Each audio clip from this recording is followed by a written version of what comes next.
So we also have the quotient property of square roots.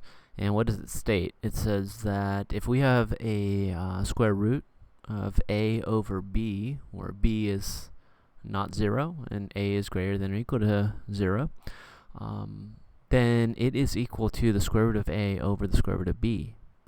And so this helps us out if we want to rationalize a denominator. Okay, so you can use the properties of square roots, namely the quotient property, to rationalize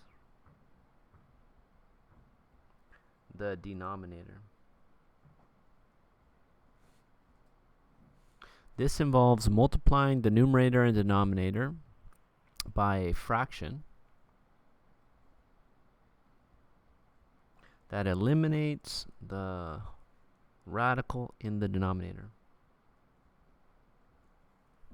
Alright, so what does this all mean? Right, let's go ahead and go through an example. Here we want to rationalize the denominator. We don't want, like, what is this going to equal? Applying the quotient property of square roots, we have the square root of 35 over the square root of 15. Right? What does rationalize the denominator mean? It means to make the denominator a rational number, a number without a square root. Okay, so how can we make that happen? Well, in this case, we can go ahead and let's go ahead and start by simplifying. Let's turn the square root of 35 into its prime factors. Right? So the square root of 35 is going to be the square root of 5 times 7. So let's do 5 times 7 over, and then the factors of 15 are the square root of 3 times 5. Right?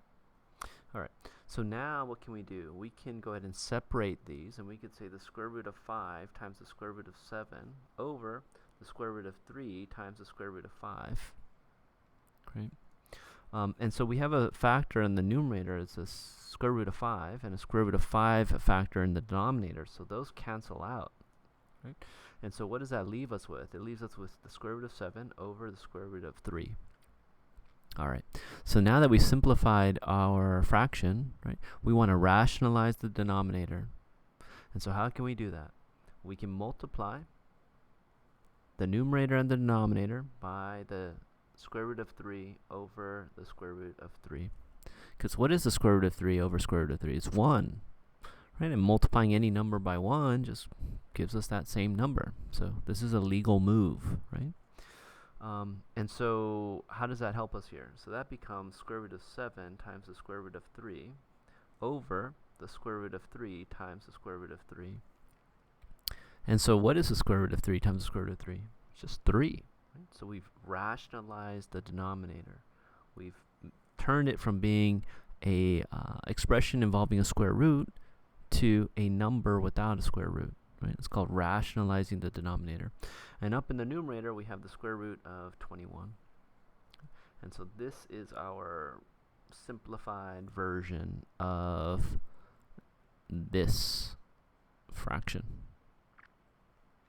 So let's go ahead and do it over here. So we're going to do the same thing, right? We'll do the square root of 8 over the square root of 8 times 3. We'll separate that denominator into the square root of 8 times the square root of 3. Now in the numerator we have a square root of 8. In the denominator we also have a square root of 8. So we can go ahead and cancel those out, and we get 1 over square root of 3. Alright, now we want to rationalize the denominator. We don't want the denominator to have a square root. So how can we make that happen? We can multiply it by the square root of 3 divided by the square root of 3. Okay. So what is that going to equal?